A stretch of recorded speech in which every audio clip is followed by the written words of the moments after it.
Pozdravljeni v podkastu Od genov do zvezd. Moje ime je Sašo Dolinc in pripovedoval vam bom zanimive zgodbe iz sveta znanosti.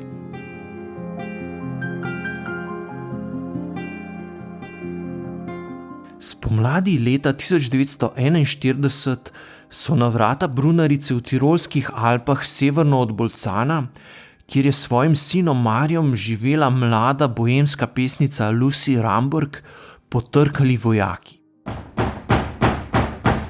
Čeprav so govorili nemško, je deček zelo dobro razumel, da matere, ko bo morala oditi s pripadniki SS, morda nikoli več ne bo videl.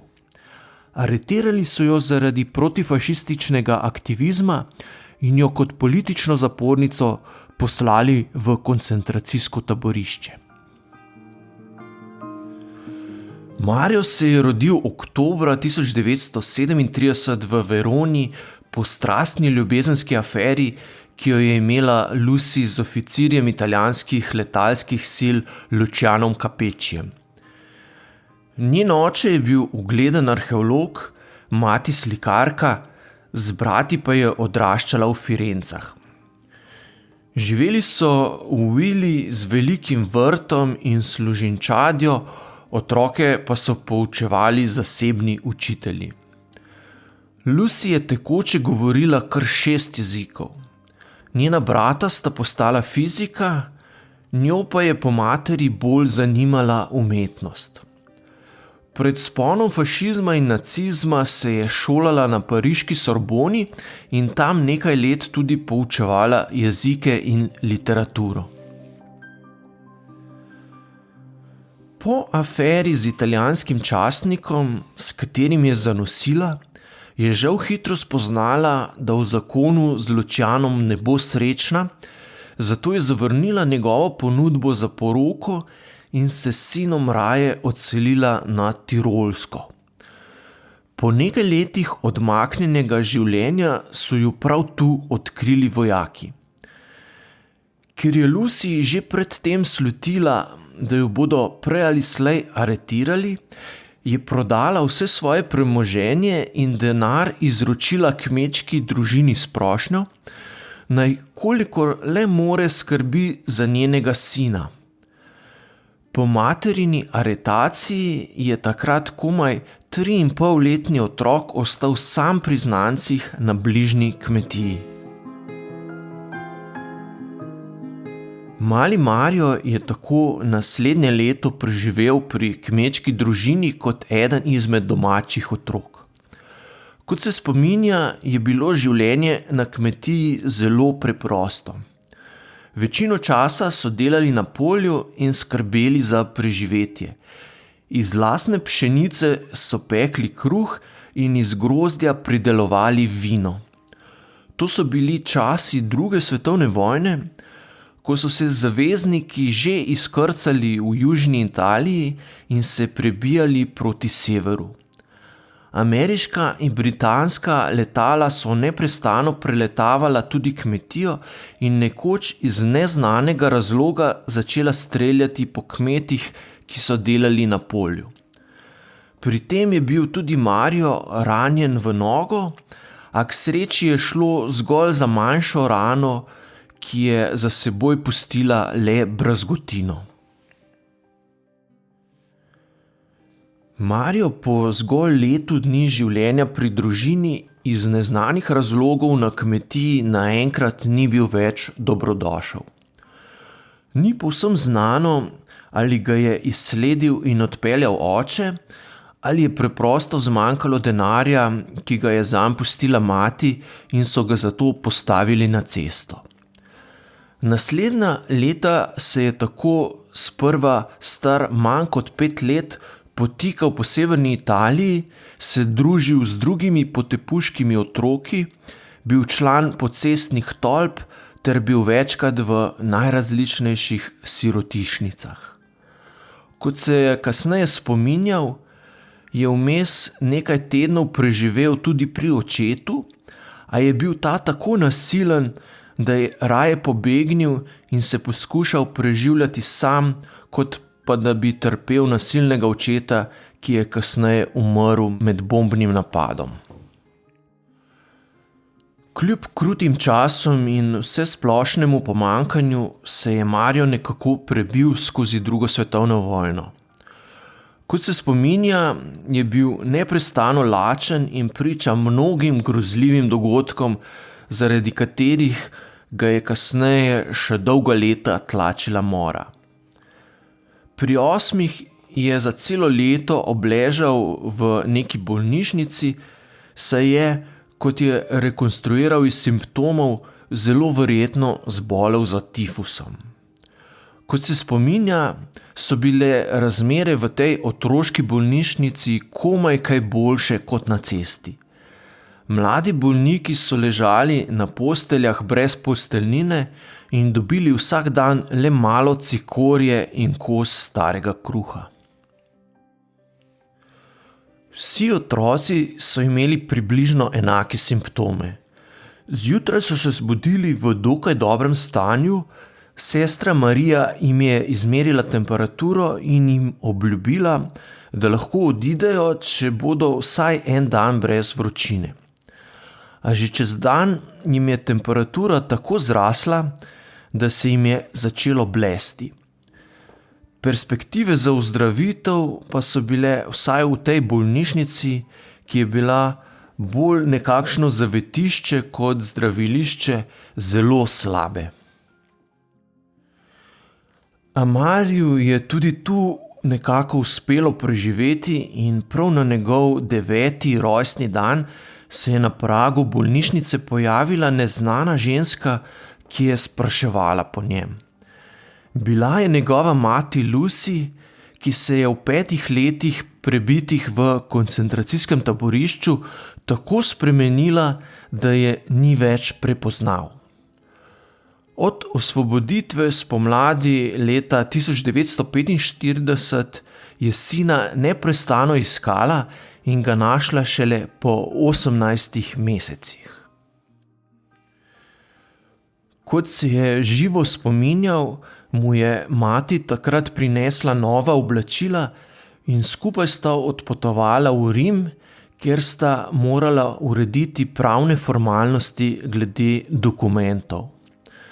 Mario se je v Rimu prvič po 6 letih ponovno skopal v banji. Nato sta odšla naprej v Neapelj, odkuder sta z ladjo odpotovala k maminemu mlajšemu bratu v Ameriko, ki jima je tudi poslal denar za ladijsko vozovnico. Z materjo se Mario nikoli ni mogel pogovoriti o medvojnem času, ko je bila v koncentracijskem taborišču, čeprav je večkrat poskušal. Lucy, ki je doživela več kot 80 let, si od vojnih grozot psihološko nikoli ni povsem opomogla. Marija sta stric in teta zaradi nočnih mor peljala k več psihologom in psihiatrom, a pri okrevanju mu je še najbolj pomagalo novo ljubeče okolje, v katerem je sedaj odraščal. Marijev stric Edvard Ramberg, pri katerem je po vojni živel, je bil ugleden fizik in eden od soizumiteljev elektronskega mikroskopa in televizije. Verjetno ga je prav on navdušil za znanost, saj je Mario 20 leti kasneje postal doktorski študent na Harvardu v laboratoriju soodkritelja strukture molekule DNK Jamesa Watsona. Prav Watsonovo mentorstvo in njegov pristop k raziskovalnemu delu sta pomembno vplivala na Marjevo kasnejšo znanstveno kariero. Svoje študente je namreč spodbujal, naj ne izgubljajo časa z majhnimi vprašanji, ki bodo dali le majhne odgovore. Četudi je bila Mariju odprta raziskovalna pot na eni izmed najprestižnejših univerz na svetu, se je vseeno odločil, da raziskovanja ne bo nadaljeval v Bostonu, ampak se bo preselil v Utah. Čeprav so mu kolegi odsvetovali selitev, ga je na Harvardu motilo predvsem pretirano kompetitivno okolje, v katerem so se vsi neprestano sprotno dokazovali z vedno novimi rezultati in objavami. Sam se je želel posvetiti nekaterim bolj temeljnim vprašanjem, za kar je potreboval več časa in miru. Ponudba z univerze v državi Utah je bila zato ravno pravšnja. Leta 1980, ko je imel že svoj laboratorij, je kandidiral za raziskovalna sredstva pri Nacionalnem inštitutu za zdravje, ki v ZDA deli državni denar za raziskovalne projekte z področja medicine.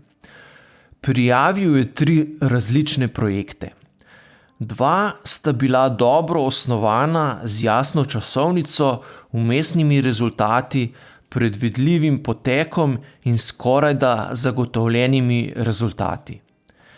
3. projekt je bil zelo negotov. V njem je želel pokazati, da je mogoče v genskem zapisu miši izvesti nadzorovano spremembo le v posameznem genu, kar je bila v začetku 80. let prava znanstvena fantastika. Recenzenti so mu odobrili financiranje, a le pod pogojem, da se posveti zgolj projektoma, za katera je bilo dogovorjeno, da bosta dala rezultate. Vendar jih Mario ni poslušal in je skoraj ves denar in energijo usmeril v projekt zamenjave mišjih genov. Šlo je za zavestno tveganje, saj bi bilo ob neuspehu verjetno njegove raziskovalne kariere konec. A trma se je splačala. Leta 2007 so Mariu Capecciu skupaj še z 2 znanstvenikoma podelili Nobelovo nagrado za medicino prav za njegovo delo na mišjih genih. Tudi recenzenti so takrat priznali, da so zelo veseli, ker se ni držal njihovega nasveta. Danes je po laboratorijih na milijone takšnih gensko spremenjenih miši oziroma miši z izbitimi geni, s katerimi so prišli že do zelo veliko novih spoznanj o delovanju genov in odkrili nove metode zdravljenja številnih hudih bolezni.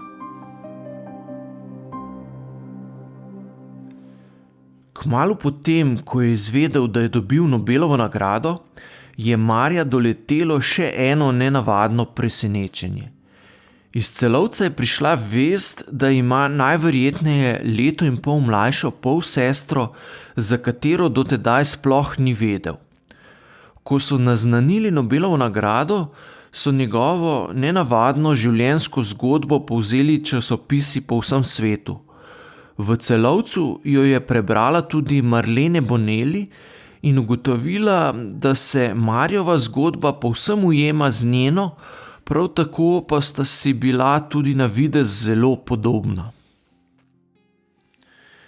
Marlene je mladost preživela v Beljaku in je vse skozi vedela, da je bila kot nekajmesečni dojenček posvojena, saj so njeno mati Nemci aretirali in poslali v taborišče. Krušni starši so ji povedali tudi, da je imela leto starejšega brata, a so bili prepričani, da sta brat in mati med vojno umrla. Ko sta se Mario in Marlene po 68 letih spet srečala v Dolomitih, kjer so v ranem otroštvu nekaj mesecev živeli skupaj kot družina, je Mario potrdil, da je Marlene tako podobna njegovi pokojni materi Lucy, da je brez dvoma njegova polsestra. Marlene je ob tem pripomnila, da je mati prav za njeno varnost med vojno, kot kaže, najbolje poskrbela. Rodila se je februarja 1939, že po nekaj mesecih pa jo je mati oddala v posvojitev znancem na Koroško, saj je vedela, da zanjo v težkih časih ne bo mogla skrbeti. To je bil podcast Od genov do zvezd. Moje ime je Sašo Dolenc in z novo zgodbo se vam oglasim že kmalu.